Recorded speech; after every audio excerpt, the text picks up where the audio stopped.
What's going on, guys? Welcome back to another video. YouTube is currently down on the Windows platforms, so as in down, I mean uninstalled from every device completely. At least that's what I've gathered on the internet. For me as well, so I can't do intros no more. But today we're going to be reacting to horror games that I could easily survive by Garrett FDB. We already know who this guy is. We already know it's going to be a banger, so let's like it and let's get into it. You know, horror games are something I always avoided as a kid. They were too scary. The ability to immerse yourself the way you do while playing a horror game is different. It's not the same thing as throwing on Friday the 13th or Goosebumps. When playing a horror game, you're actually in there. You can see, you can hear, you can interact, you're in control of the movement. Any more immersive and you just be a victim. But those days of being myself while playing the scary maze are over. I'm a man now. And now, I ain't scared of no purple dude, no hillbillies, and especially not no grandma. Today, ladies and gentlemen, same way we did for the horror and the action movies, we're gonna be going over horror games I could easily survive. And I'll be giving you guys my strategy, my game plan, my thought process, and of course, some of the ones that I can't. Imagine you witness your next... I'm gonna be giving y'all the same thing too. Hold on. I'm gonna give you the same spiel. I think I could survive Hello Neighbor. I can survive Hello Neighbor. Hello Neighbor has to be the most easiest to survive. It's just the dude. It's just the dude game. It's just a dude. Yes, he has bear traps, but I'm not gonna walk into a bear trap on purpose. That's stupid. He's gonna throw glue at me. I'm weaving. Duck, weave. You're not throwing glue at me. But getting into your basement and finding that key in your top attic, that ain't gonna be that hard. I already beat the game. I think I can beat it in real life since I know what to do. But if I didn't know what to do, yeah, I'd have the way I am is if you put me in there and I have no idea what I'm doing, I'm gonna run around until I figure it out. So just like I did in the game, I ran around until I figured it out.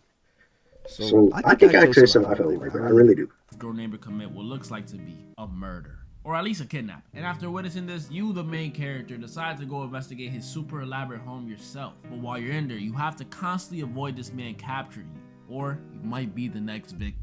Well, that's the plot of Hello Neighbor. A potentially murderous, kidnapping, middle-aged man. I didn't learn about this game through conventional means since I was a bit too old for it at the time, but I did see my little cousin who was obsessed with it play it. And while it is an extremely scary concept on paper, you a kid investigating the super complex home of a potential criminal who may or may not murk you when he catches you, that's scary stuff. But don't let it fool you. This game is light. I actually have one very easy solution for this. One that can be done at the very beginning of the game. How about you just mind your business? I know, crazy to think that you could just do that. But it's true. All this started because us, the main character, felt this intrinsic urge to become Sherlock Holmes after witnessing something a little sus. Like, just turn around and look the other way, my boy. Look, I didn't grow up in the best neighborhood when I was younger. And even back then, I knew if I seen something like an old man getting jumped, all I could do was shut my mouth, keep it stepping, and pray for Gramps. It sounds messed up, but I'm sorry, it's the truth. But if y'all do want to go the good civilian route, all the kid really had to do was call the authorities. You don't even need no evidence or nothing. Just tell the cops your neighbor's a minority and you heard a white woman screaming in the house. They're gonna be there in 2 minutes, bust that door right open, and shoot first and ask questions later. Problem solved.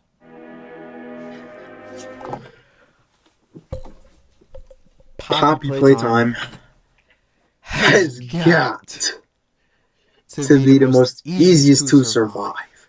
And I'm gonna tell you why. I hate stuffed animals. Other than the ones right there. But I barely even sleep with those. They in the corner on the bed. They're not even set up right. They're just laying there. But that thing right there on that screen right there. You telling me that I couldn't run away from that? That is light work. That's light work.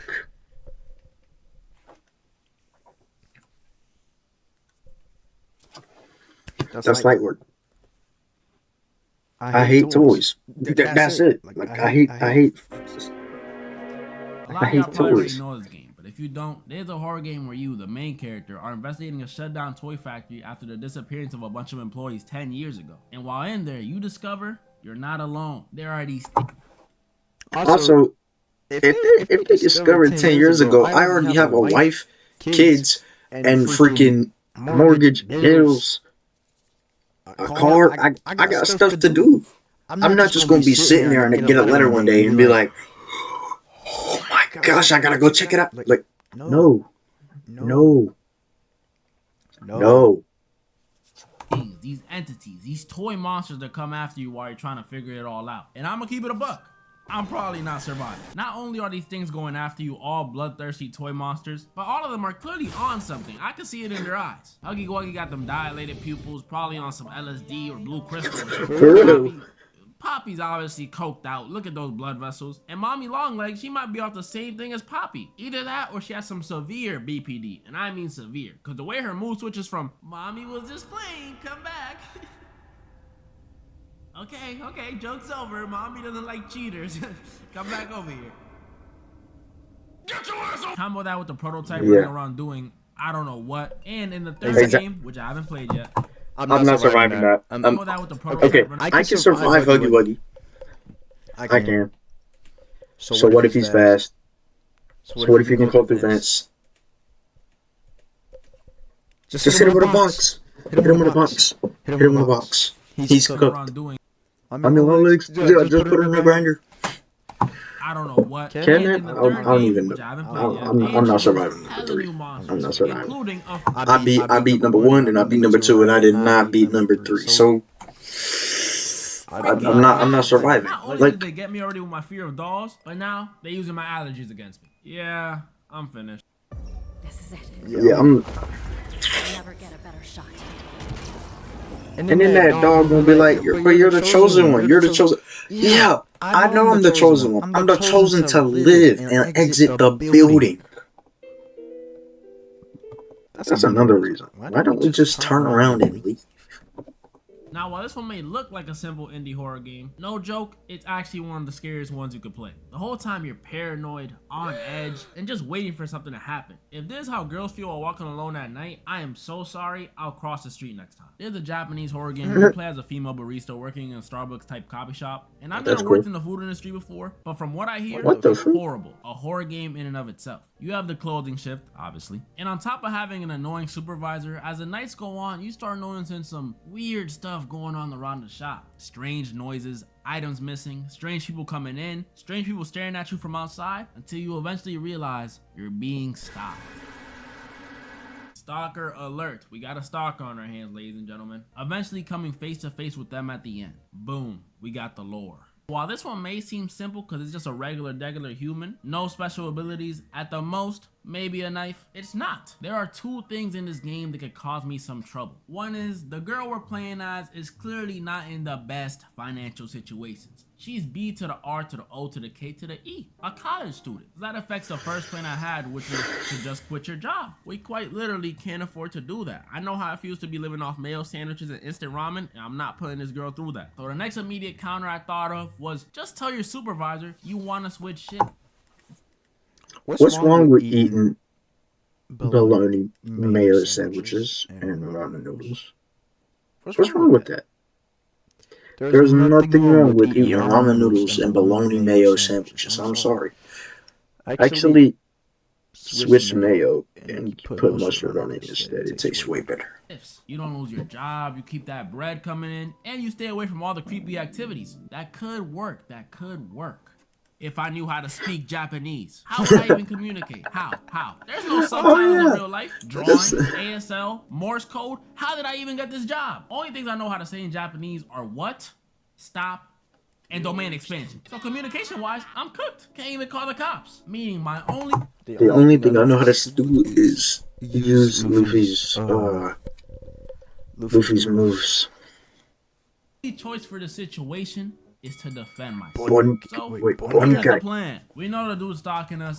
That's Bleach. But He's seriously obsessed with us, judging by those notes he be leaving and the pictures he be taking. And as creepy as that may be, it could be used to our advantage. It'll seem like a regular shift. I'll be whipping up some coffee, some lattes, when in the corner of my eye, I'll see the stalker watching me through the glass. He'll probably be imagining doing some heinous things to me. I don't know. I don't stalk people often. But he won't know that I have him right where I want him. As he's staring at me through the glass, he'll notice in the corner of his eye a coffee I left on the table. And this wasn't no ordinary coffee. This was a coffee with my lipstick on it. He's a creep, so he immediately wouldn't be able to resist adding this precious item to his precious collection. So he walks into the shop swiftly, trying to get the cup before I can even notice while I'm dealing with some customers. But like I said earlier, I got him right where I want him. Before he could take another step, he hears it. Yamero! Yoichi Tenkai. Mugen no Guroku.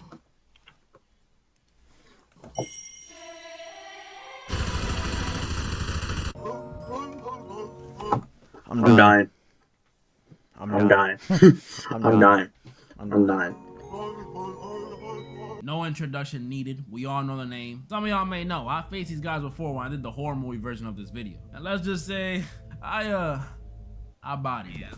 But that was the movie, which is way easier than the game. When it comes to the game, before you can even think of coming up with a plan, you gotta ask yourself, which game am I talking about? FNAF 1, 2, 3, Help Wanted, or Help Wanted 2? Or maybe Sister Location, or FNAF 4, or FNAF 4 Halloween Edition, or Security Breach. All these games have different locations with different enemies you gotta deal with. Some have 4 animatronics, some have 1, some have 50. It's ridiculous. But if we're to go down the list, FNAF 1, I think I can handle it. I may not have worked in the food industry, but I have worked security. And when you have experience like I do, the answer for this one is simple. There is no way I am working a minute on that payroll they got you on. $120? Really? I thought this was a pizzeria. I didn't know I was working at Shein. $120 nowadays can maybe get you a pie of Domino's and a scoop of ice cream. I'm good off it. So the way I'm beating FNAF 1, I'm just not going to work. Maybe I'll go the first night, secure a cool 20 bucks for the 8-hour shift, but after that, I'm good. FNAF 2, they pay even lower, but it's so easy, it's practically free money to me, so I'm doing it. And this one we deal with almost triple the amount of animatronics as the first one, and instead of the classic setup, we got 2 vents and 1 big vent right in front of us, which may look intimidating at first because it's so open and accessible.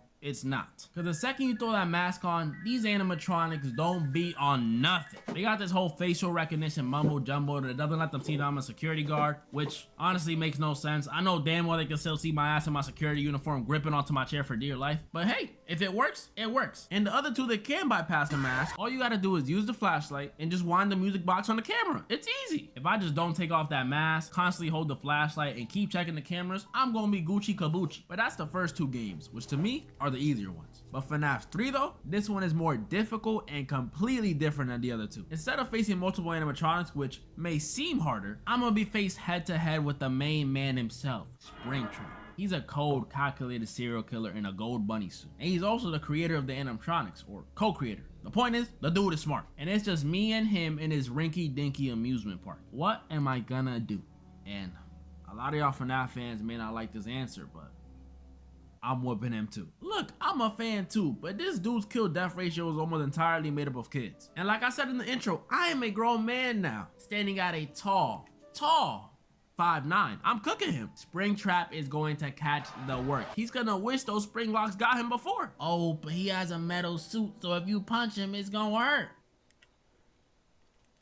Who said anything about punching him? I got the chair I'm sitting on, the fan right in front of me. There's quite literally a guitar right there. And Springtrap walks in, I will not hesitate to smack him upside the head with it. He's just Michael Myers if he was a fairy. And y'all know what I did to him? Realistically, only FNAF games I'm struggling with are Five Nights at Freddy's 4, Ultimate Custom Night, and Sister Location. Five Nights at Freddy's 4, because you play as a paranoid kid and look at these things. Ultimate Custom Night because...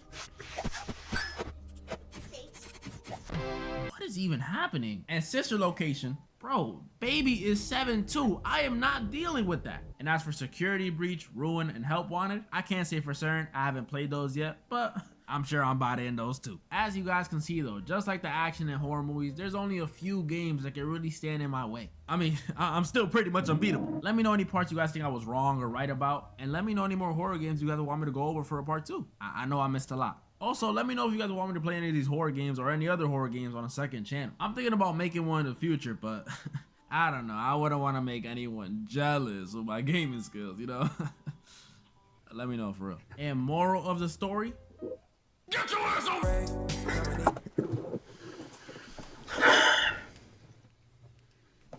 We're just gonna be doing all of them. Subaru is proud to be the largest automotive donor to Meals on Wheels America, helping. You know, horror games are easily the coolest and most immersive way to experience the horror genre. Every step you take, every decision you make is determined by no other than you. But what if we were in these games? Would we survive? Well, that's exactly what we'll be doing today. Today, ladies and gentlemen, once again, I'll be going over even more horror games I could easily survive. And as usual, say it with me now, I'll be giving you guys my strategy, my game plan, my thought process, and obviously, the ones that I cannot beat.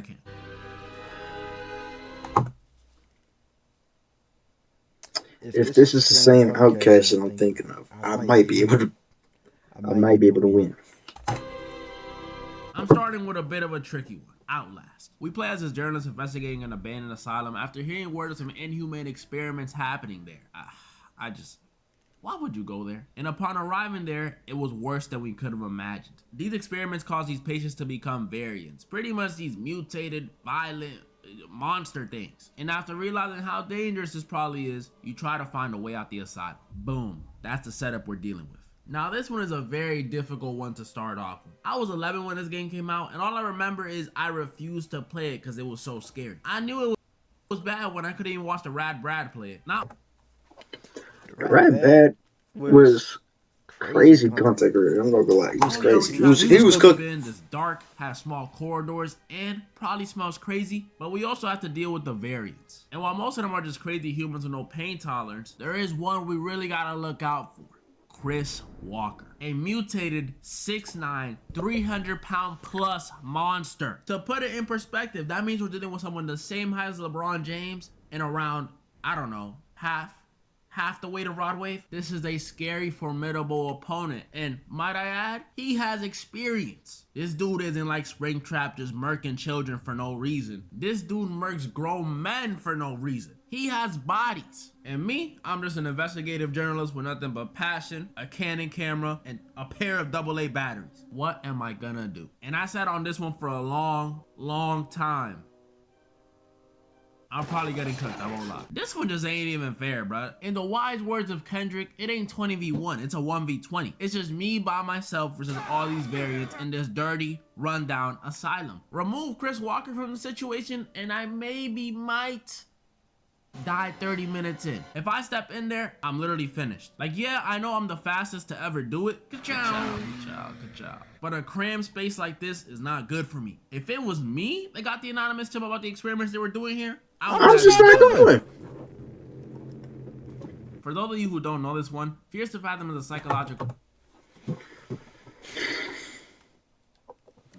I've seen a little bit of Fears to Fathom.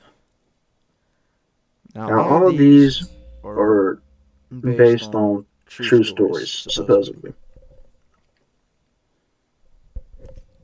Now, it depends on what episode you're talking about. If it's episode 1 that I have downloaded that I haven't played yet, then we're good.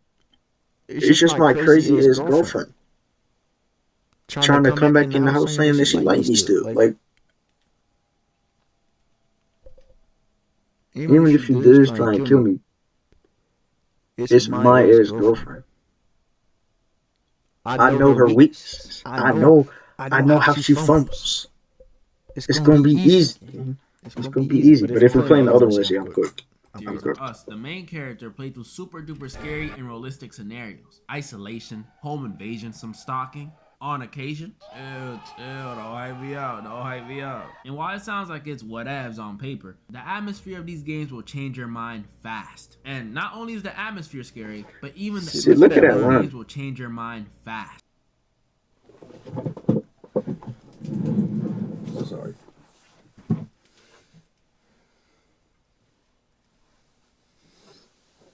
Like, bro. This is the knife that she has, right?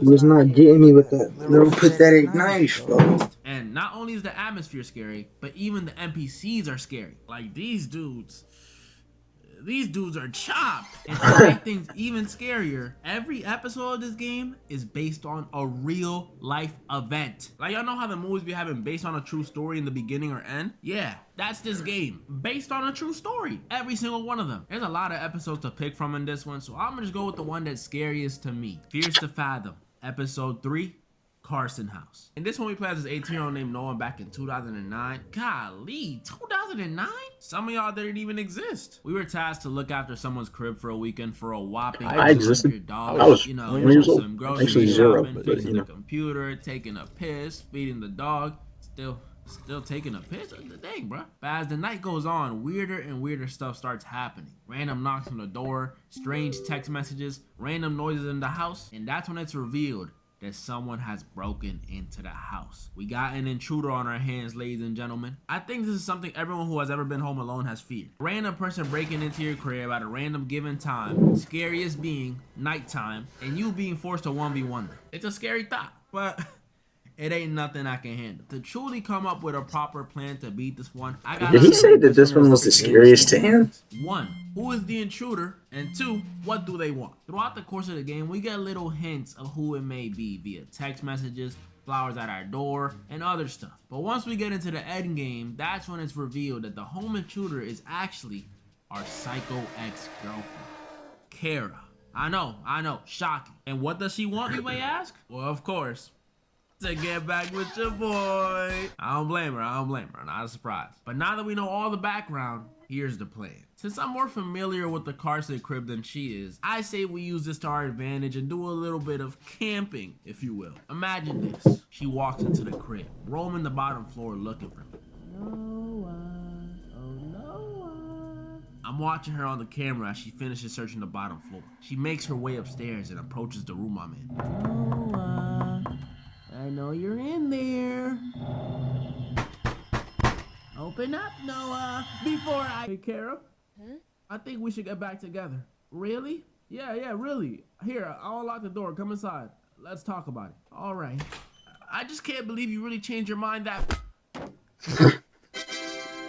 That's an easy win. Only thing we really gotta look out for with her is her durability. Cause turns out the reason we broke up with Kara is cause Kara be on that meth. So I don't really know if one swing of the bat will do the trick. We might have to do 4 or 5 or maybe even 12 depending on her dosage. Oh, wow. We all know the franchise. 7? 7? We all know the franchise, Resident Evil, recognizable because of its elite. I'm dying. Do you see how tall she is? Do you see? If that's the one we're talking about, I'm dying. If she has supernatural abilities, I'm dying. I mean, even though she looks like an 80-year-old still white woman, are those her minions behind her? They're even taller than me too. Chat.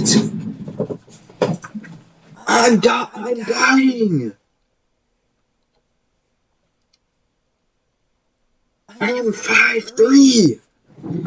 I'm dying. Games, and it's a... Oh, we're her?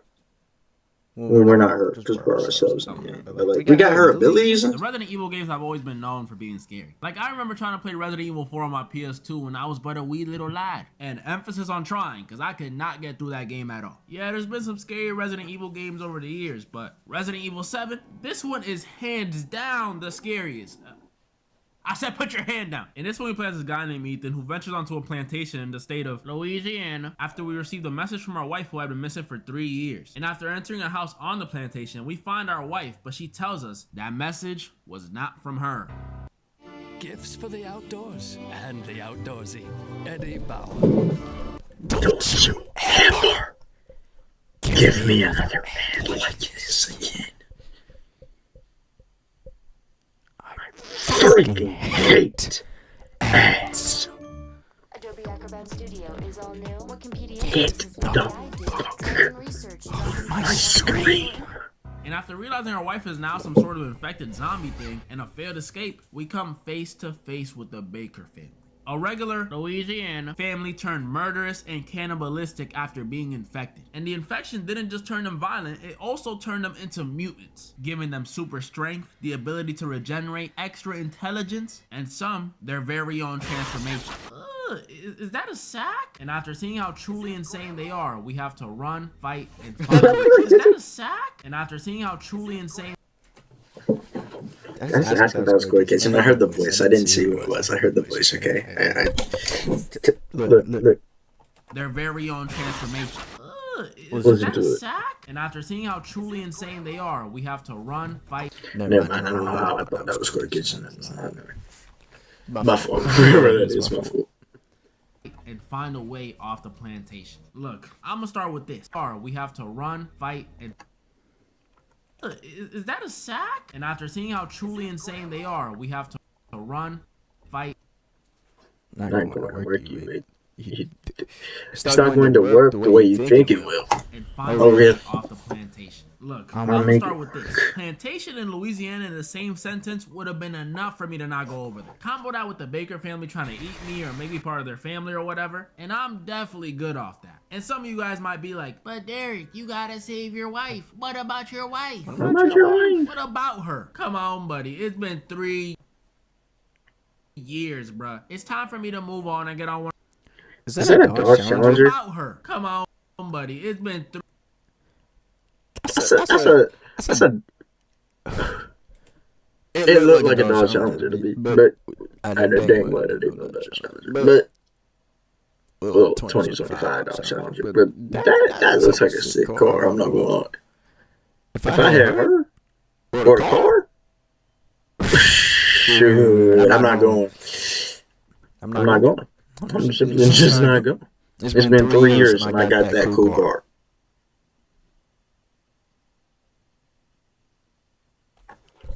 Now, I'm talking about that.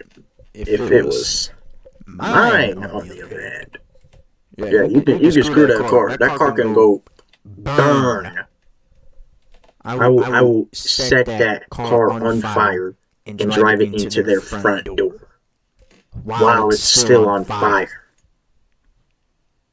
to save my girl. The one that I, not that one. I don't care, but mine. Yeah, you're 3 getting. years, bro. It's time for I'm me to giving you move the on hell. and get on one of them dating sites. Is Tinder still a thing? Honestly, even if it was a month of her being gone instead of 3 years, I wouldn't go. She told me herself, do not come get her. And as the respectful husband that I am, if the missus tells me to not go get her, Oh, if she told me not to come get her, I'm not coming. I ain't going. Because if I did, that's called stepping over her boundaries, fellas. Take notes, take notes. But let's say I did go. I did go to the creepy plantation mansion. What would happen then? Well, I would immediately die. Because the second we do find our wife, she turns on us because she's infected or whatever and chops off our hand. This is ridiculous. Really? 3 years of marriage and I come save you and this is how you repay me? I took you to Cheesecake Factory. And I know we get our hand stitched back on, but the mental damage is already done. Plus, I don't know how much of that green juice is really gonna help with the broken ribs she gave me earlier after throwing me into that wall. Resident Evil 7. She picked us up and threw us to 12. Yeah, we're cooked. I'm not surviving That there. is that fight with that sack lady. After that, I'm finished. Now this one may look all innocent and sweet, but hear me out. Amanda the Adventurer is about this old children's show revolving this girl named Amanda and her sidekick Willie. So think Dora, but instead of being Mexican, she's black, and instead of Boots being a monkey, he's a lame sheep. We find these videos, He's a lame sheep. watch a few episodes, and everything seems normal. But as we continue watching them, they start to get stranger and stranger until Amanda is straight up talking about death and threatening to turn Willie into lamb chops. And if we upset Amanda, that violence will be turned against us too. So we're dealing with some cursed tapes, ladies and gentlemen. It's sort of like The Ring. And just like The Ring, I know the perfect solution. Maybe. Just don't watch the tapes. When stuff gets weird. Really though, how many times do you guys see Amanda intimidate Willie with her evil stares or have her genuinely tweaking out when you get an answer wrong before you decide, yeah, maybe leave the mystery solving to the detectives. I couldn't even watch Danger Dolan for too long before getting scared. So I know from experience that creepy video stuff ain't my jam. But let's Is just that say Donald Duck's hat? scared. So I know It is. from experience that creepy video stuff ain't my jam. But let's just say for funsies, I watched every tape. Chat. It has her as a mutant right there. Stop watching the videos. And we all know I'm not solving Tapes, my fault. the tall, lanky monster version of. Oh yeah, we gotta solve mysteries on Cook. Like if I gotta pull out a thing and like figure out where the thing goes in the oven and like take something out of a grandfather clock and put it inside of a chest, like yeah, I'm cooked. Give me a crossword puzzle. I'm solving that. But like, I'm not solving. I'm not solving. I'd have better luck with those shapes. Okay, those shape puzzles that you're gonna put in. Like, I'd have better luck with that. Well, but like, judging by the physique of this thing,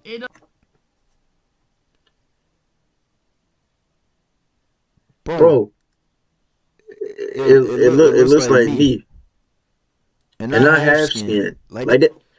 Well, except the arms and the legs. But like, look at that mid range. That mid range. I only have half a stomach, by the way, guys, if you didn't know. So, like, my ribs are right here. My stomach can extend all the way. It's a back here. Yes, that's how. And I still be freaking stronger than most people. It's kind of crazy. Anyway,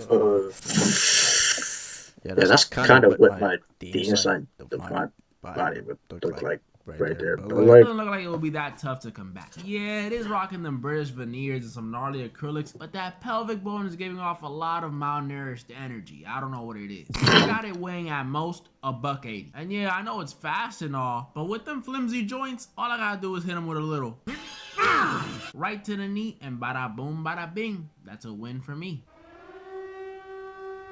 These are the Nuance Audio glasses, and yeah, Amanda's a piece of cake, by the way. actually help you hear better as well. And I hate cake, so you know it's gonna be real easy. Now this one may seem insanely difficult, but like I said for the last one, just hear me out. In Silent Hill 2, we followed this blonde dude named James, who after receiving a letter from his deceased wife, damn, we got a lot of X's in this video. What's going on? What's up with that? Are we a player? Nah. He goes to Silent Hill, this town engulfed in fog with monsters everywhere, creepy buildings, and blah, blah, blah, blah, blah. I know. If this is to save another wife, bro, I'm gonna crash out. You're not Romeo. You're not Peter Pan.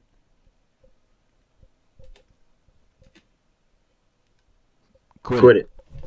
What y'all are here for? Y'all want to know if I can defeat the big bad in this one. Pyramid Head. Dude with a massive pyramid on his head, holding a big sword. Super scary looking dude. Like when I saw the 06 movie, which in my opinion is it's not that bad. The sound of that siren and the image of Pyramid Head were burned into my mind. But now after looking back and after playing the original Silent Hill 2, this dude is not on anything. He's like those muscle heads who don't know how to fight. Just all appearance, no skill. Like, look at this game. Oh, really?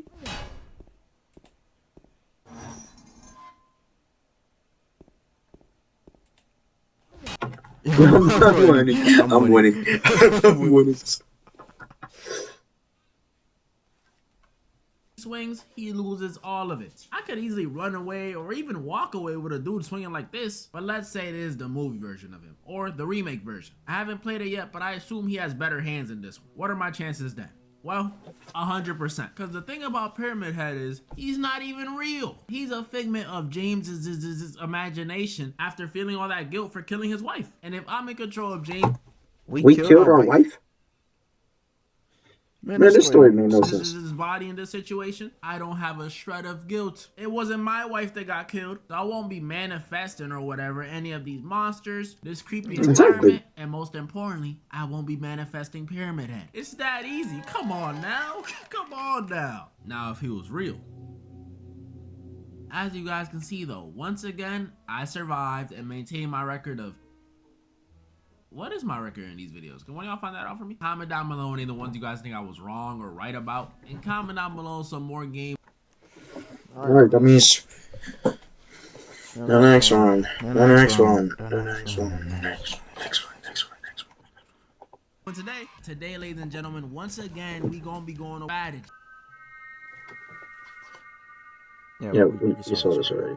But I guess A this lot is of y'all more. may know that I've gone over this series before. But in case you don't know it, Fears to Fathom is like any other horror game series, except these games are based on true stories. And not like The Conjuring based on a true story where they exaggerate everything, like a pencil will fall and they'll be like, "It was a demon!" Nah, I'm talking real stories with real events submitted by real people. And that makes these games automatically way scarier than other games. Last time I went over one of these, I did Carson House, which is about, spoiler alert, about your pet ex breaking into your crib and trying to kill you. I know, relatable. So this time I decided I'll go over the latest installment of the series, Fears to Fathom, Episode 5, Woodbury Getaway. In this one, we play as this girl who's planning a cabin trip with her buddies, and since it takes place in 2007 and Airbnb didn't exist yet, they rent this cheap spot through a website like back in the good old days. But on the way up there, stuff gets a little weird. First off, one of the two friends that was coming on the trip with you starts running late, so you're stuck alone with your other friend, which you may be like, "Oh, how was that bad?" The other friend is a dude, which wouldn't be a problem if he wasn't a dude who clearly likes you. Yeah, and he's not so discreet about it either. He's one of those, "where my hug at" dudes. Type of dude to smell the top of your head when he hugs you and stuff. So, you know, that's already bad. Then the area the cabin is in, the locals are just weird. And I'm not even saying that because they're all chopped. Like, you know, they're nice, but weirdly nice. Like, you know what I'm talking about? That ever happens to y'all? You go to another state or city and everyone there just seems off. That junk is scary. I remember one time I was in Pennsylvania visiting a friend and we stopped at the mall and it was the weirdest thing. I'm in the mall, right? And these dudes walking past me are like smiling at me and greeting me and stuff. Like, ugh. I thought I was in the mall, not Chick-fil-A, bro. Keep it pushing. I thought it couldn't get any weirder for our main character. When they arrive at the cabin, they find the owner of the crib just chilling there. Yeah, like imagine your Airbnb host is just kicked up at the spot you rented talking about some, "Oh, my bad, I was just fixing the sink." Like, are we serious? This one 99 a night gets us? Or at least that's who they thought was the owner of the crib. Because after our friend leaves to go get our other friend who was running late, we're left alone with this host. And after we receive a message from the host while he's right in front of us, we realize this guy's not the host. This guy is not the host. Yup, Woodbury Getaway is about a stranger infiltrating your cabin without you even realizing it. Which is kind of like the last one we did, but he was already in there, so it's different. But yeah, that's what we're dealing with this time. And I'm gonna be honest, this is just too easy. Bro, first thing I'm doing, as soon as I find that message, I'm calling the police. I'm sorry. And other than that, he's an old freaking man. Now, if it was my body, boom, boom.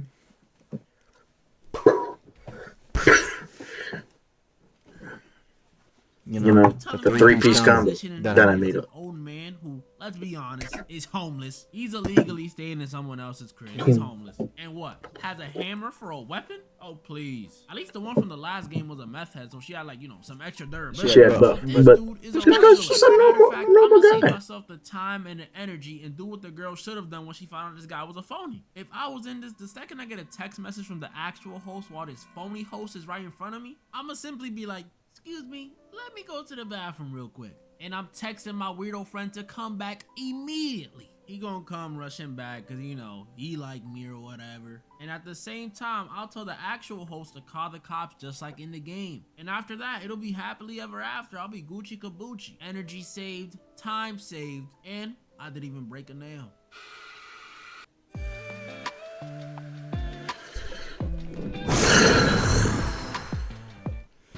It was 20 years in the making, but I did it.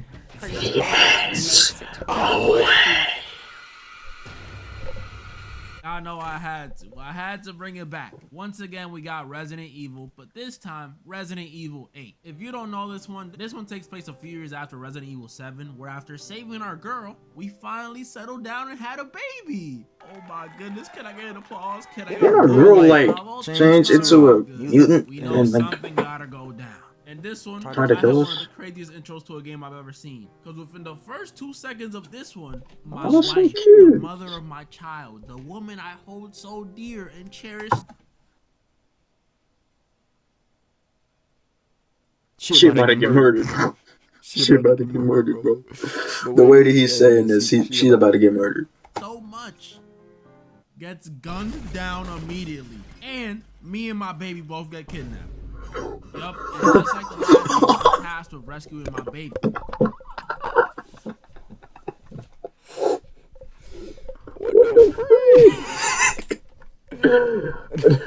What the?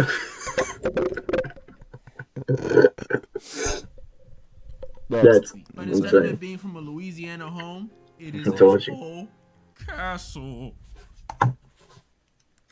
No. You can keep my job. No, you can keep that job. If it was my kid. If it was my kid. If you know, you know. If it was mine. Open them gates right now. Yeah, just keep the baby, bro. At this point, I'm gonna just do Hey. If I'm going into a village, or I mean, like, a place with that, I got exactly what I need, gang. I got exactly what I need, gang. I'm chilling. I'm chilling. Put me in. Put me in. a full reset. Do you know what I went through in Resident Evil 7 to get my girl back? Just to see her get mowed down right in front of me? Yeah, just keep it, bro. I already dealt with them hillbillies. You think I'm gonna go and rescue someone from a castle now? What you think I look like, Mario? I don't even know that baby that well for me to go face off against a freaking fish monster, a doll maker. Yeah, I know how I feel about dolls. A lady who's practically a... I'm telling you, bro. She's so tall. I'm cooked. Vampire, which, I don't mind this one. She's a vampire? And what the fuck is she I feel doing? about dolls. A lady who's practically a vampire, which, I don't mind this one that much. Was she eating our hand? Like, was she eating the inside of our wrist? And no joke, a dude who can manipulate metal. Yeah, they got me facing off against freaking Magneto. And that ain't even including the little minions running around and the final boss. Keep the baby, bro. I'm surviving this one. Wait, so there's hold on. I don't even know that baby that well for me to go face off against a freaking... What you think I look like, Mario? I don't even know that baby that well for me to go face off... Metal Man, Fish Monster, Main Villain, Woman, and the Doll Maker. That is 5 people. That is 5 main villains for me to defeat. Now you can keep the baby too. Against a freaking fish monster, a doll maker. Yeah, I know how that much. Against freaking Mag, I'm surviving. Jamaica and just start over. Dead by Daylight. Ain't that the game with like 500 killers? That's an exaggeration, by the way. It's more like 50. Where you're being chased by a killer. But the thing about this game is, these dudes got everybody and their mama on the roster. Yeah. Oh, really? Chucky, Michael Myers, Ghostface, Leatherface, Pinhead, Pyramid Head, Jigsaw, the Ring Girl, Freddy Krueger, a Xenomorph, and a Demogorgon. Like, are we serious? A Demogorgon? Y'all already had a Xenomorph. And to make things worse, this is already on top of their very own roster of killers. This is ridiculous. Like, how am I supposed to hang? I know my strategies be elite, but if these dudes jump me, I won't even have time to think. But luckily for me, the game isn't played like that. In the game, yeah, there's hella killers, but you face them one at a time. So with this knowledge, now do I stand a chance? No. Heck If no. you do manage to outrun these dudes, the only way to leave the airs in this game is to fix 5 generators, which is like, look at me. I look like I could do a lot of things. Swing a baseball bat, maybe run a deli, but fix a generator? Come on, y'all, let's be real. Yeah, this is looking like a loss. And I know once the I am losing. get murked, there's a little hatch that opens up that you could escape through, but that's only if you find it. And I never did. Even in my most consistent era of playing this game, which was, I don't know, 2018, I would never find a hatch. So I'm not banking on that. I'm sorry. This was a loss, y'all. Don't get it twisted, though. I ain't saying I'm losing to all the killers. Now when there's people like Chucky and Ghostface running around, you know they're getting whooped. But a majority of them, yeah, I won't lie, they got it. Yeah, I can't do that. I'm not gonna lie, this may sound crazy, but this might be I think my that's favorite not a game solo. ever. So be prepared for the yap. Until Dawn is a decision-based horror game where we follow this group of teens or young adults who are staying at a ski lodge. Pretty dope trip, I gotta do it one day. But after playing a bit of a bad prank on one of their friends, pretty dope trip, I gotta do it one day. But after Who is that mind you? If y'all say me, I'm gonna crash out. That's not me. I know somebody who looks like that. I saw him today, in fact. At Ingles. At Ingles. playing a bit of a bad prank on one of their friends, it kinda sorta maybe leads to her and her sister's death. Yep. Body's never found. But it's not over, because after these tragic losses, they get the bright idea to come back again the next year. Yeah, 2 of their closest friends die because of them, and instead of calling it quits, they're like, so, we bringing Uno next time, or... But this time when they returned to the lodge, stuff was different. Because this time, there was not 1, not 2, but 3 potential killers after them. Who are they and why are they... It's the 2 sisters, bro. The 2 sisters joined in. They said, you didn't try and come look for me? I'm gonna kill. Like, I'll get to that in a second. And with no power in the crib or service on their phones, they have to try and survive until dawn. So yeah, this won't be easy, but I always find a way. Before I even get to my strategies though, and yes, strategies, because I have multiple, I gotta make a few things clear when it comes to what we're facing in this game. Because when I said we're going up against 3 potential killers, I kinda lied, kinda. Because in the game, 2 of the killers ain't even like really killers. They're more like misunderstood. One is Josh, who's the brother of the sister that died because of the prank. And to me, if he actually did want to murk the whole cast, except Sam and Chris, I'd understand. You think you're just gonna indirectly kill my sisters and it's gonna be peaches and roses? Nah. Still, I wouldn't want him to, but I'd understand. Instead though, he takes on this Fugazi Jigsaw personality to prank them back. And the other is the flamethrower guy, who is not very well kept, but he's not a bad guy. As a matter of fact, he's actually trying to take out the real problem in this game, the Wendigo. A skinny, ugly, bald monstrosity. Hella strong, hella durable, hella fast, can imitate people's voices, and its only weakness is fire. This thing is a problem. And while you may be thinking, well, on the bright side, you only gotta worry about the one Wendigo, right? There are 14 of these things. there are 8 of them? Not just all roaming around. I don't want to make it seem that crazy. But if I made the wrong choices and ran into the wrong building, I could run into them. So yeah, this just went from difficult to extremely difficult. But I think I'll be good. This is it. We'll never get a better shot. I mean, not to brag, but I'ma brag. I got the good ending on my first run of the game. Yeah. I did abandon Emily in those mines though. Point is though, I got this. Alright, so we already know that in the game, I'm gonna have to deal with at least 1 of these lanky dudes. But TBH, I'm not even thinking about that. Cause part of my first strategy is realizing all this stuff only started happening after that dang prank. If you ain't know, all this stuff only happened because the main cast of the game pretty much pranked their friend Hannah by convincing her that the guy she wanted, Mike, was down to get down, if you get what I'm saying. But when she got in the room and found out it was a setup, she ran out the lodge, leading to her sister running after her and both of them, you know, dying. And this junk pisses me off to this day, cause bro, talk about over dramatic. I understand you were humiliated, you were embarrassed, but running out into the snowy woods with no coat during a blizzard? What you think? You in a movie? Oh, here he goes blaming the victim. Is Hannah really that innocent though? Really? I'm not saying what happened to her was deserved. I'm not saying that. Me neither. But she like wasn't like some rando or something. It was one of her best friend's boyfriend. And I can only speak for guys. I don't know if ladies got something like this. Y'all can let me know if y'all do. But guys have a rule for these situations. And it goes something like this. You don't do that. So honestly, the prank is calm compared to what I've seen other people get for doing the same thing. But I will say, where they dragged it was the whole recording thing. It's like, is that a selfie stick? The point is, all this happens because these dudes wanted to prank her and record her. Whether Hannah was being over dramatic or was innocent or whatever, doesn't matter in this situation. Because if I was in the game, this wouldn't happen at all. And that's my first strategy. If I was in the game, I would have caught off the prank. Put the selfie stick down, man. All of this could have been prevented if they just had a simple conversation. And the funny part is, the girl who orchestrated this prank wasn't even the girl that was dating Mike.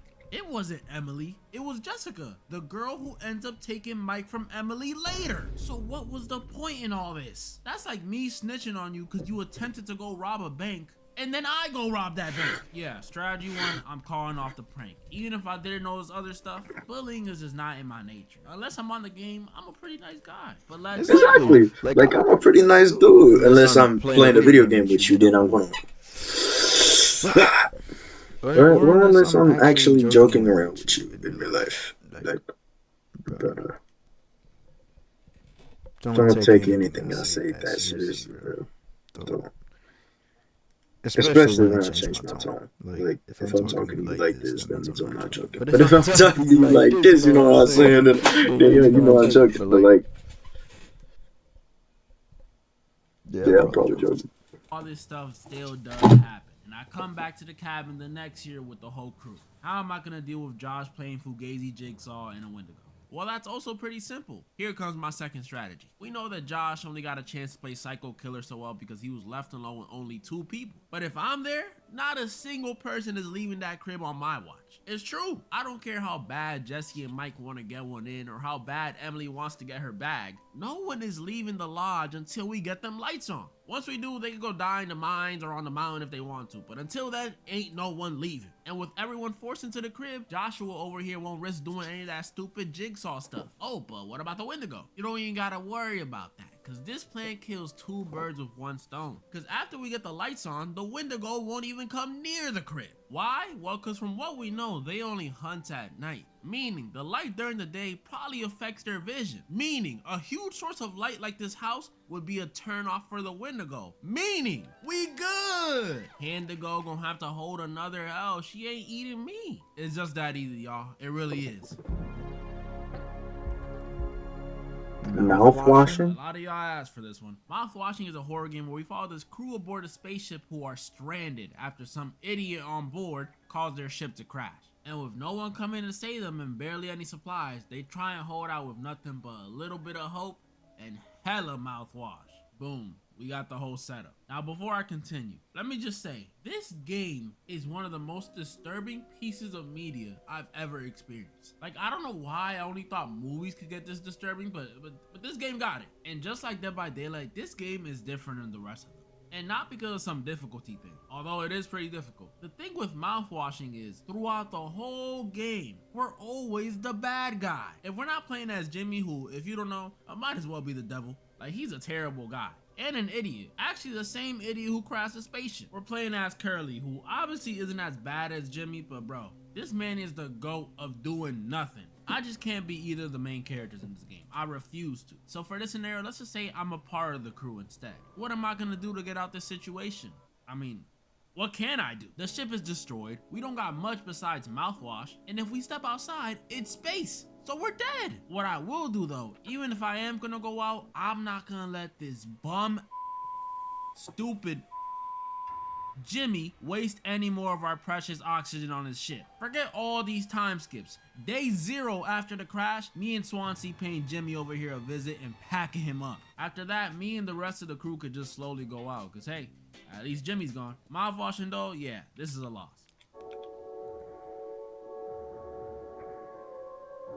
Parasocial is another chill. Okay, I do the same thing. Killing Jimmy. He crashed the plane, so I It's killed our him. horror game just like the first time around, but instead of playing as a barista, this time we play as a female streamer. Yup, all my Discord members, your dream has finally been fulfilled. Derica FDB is finally real, kitty headphones and all. But being a female streamer ain't all sunshine and rainbows. Cause yeah, I already know some of y'all gonna be like, what you mean? You could just boot up a hot tub stream and run up some donos. Nah, it ain't that sweet. I mean, I could do that. But my point is, there's things that come with it. Whether you're playing into the meta or just being regular, as a female streamer, you gotta be careful. Cause them same dudes donating, spamming W's, you know, tier 3 sub for 4 years, could be the same ones thinking you their girlfriend and following you home. And that's exactly what this one's about. Parasocial relationships. Meaning, we got another stalker on our hands, ladies and gentlemen. So that should be easy, right? Just pop my domain like I did last time and I win. Nah, cause in this game, it's a bit more elaborate than that. You see, the stalker in this game has multiple chances to get me. But for some reason, He don't. He sees me at the store. He sees me in the elevator. The dude even gets into my apartment and he don't do nothing. What is wrong with you? What, you just stalking me for the love of the game, for sport? Try and kill me already. This dude even pulls up on me in the coffee shop and starts watching my VODs right next to me. Now, I'm not gonna lie. If one of y'all pulled this on me, just expect to get popped or the authorities called on you immediately. I'm not playing. But the point is, this dude is just not doing anything. Instead, what he'll do is he'll pull up to my stream and say all this weird stuff in my chat. Like, what is going on? Y'all know I don't stalk people often, so I don't know too much. But this isn't regular stalker activity. He would have struck by now. So what is going on? Well, it turns out, while you do have a stalker, it's not actually a tier 15 sub from your streams. It turns out, it's your ex. And not just him, but someone he hired to stalk you. His uncle who's pretending to be a cop so you don't go to them. And his mama who's pretending to be the building manager to monitor you. How the frick did he get his mama in this? And he's doing all so he can look like a hero when he comes to save you from your stalker and get back with you. I know, insane. And while I am pretty smart, you know, I know big words. Homeostasis. I don't think I would figure this out. So then how would I deal with this? Well, after some thinking, it hit me. Bro, I'm a streamer, a female streamer. Sorry, I just like doing that effect. It has nothing to do with it. But I'm a streamer, a pretty successful one at that. 2K live viewers, that's pool. And that pool is gonna be what wins me this one. Imagine this. The stalker, after successfully following me around for the day, tuned into my stream to torment me and send me some more cryptic messages or whatever. As soon as I see his messages pop up on the feed, all he gonna hear is, yo chat, find out where this guy lives. His heart gonna immediately drop to his ankles. And considering my viewers are Japanese, I have no doubt they'll find every drop of info about this man. And that ain't even racist. Japan got one of the highest average IQs, so back off. In fact, they'll find so much info that my ex will have no choice but to call off his little ruse. And then he'll leave me alone. No violence, no bloodshed, just a little intimidation of one of his employees, and he'll realize the power this VTuber holds. Only downside is I'll probably get banned if I'm streaming on somewhere like Twitch and lose my livelihood for a little. And before you say, oh, but you could just tell me you were being stalked and felt unsafe. You think Twitch cares about their streamers' safety? Nope, but parasocial, I'm surviving. That was pretty much all the horror games I wanted to go over this time, and y'all know what to do. Comment down below the ones you guys think I was wrong or right about. And I can't believe I'm saying this, but y'all, we are 120,000 subs away from that mil. Like, it's actually crazy. I don't even know what to say. I ain't gonna celebrate too early because you never know, but thank you guys so much. We still got that charity thing going on at the end of the year, so keep sending in some charities y'all want to see me donate to. That's already 8.8K secured for charity. Y'all are Same. Except the charity part, but like everything same. Yeah, so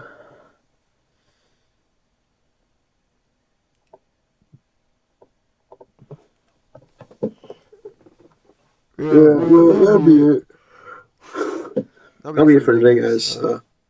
Thanks for watching, and I'll see y'all in the next one. Peace out, and stay safe. By the way, also comment down below which ones you think I would survive and wouldn't survive, and what you would survive and wouldn't survive, because I'd honestly kind of be intrigued to see if he could survive the ones that I can't. So, see you.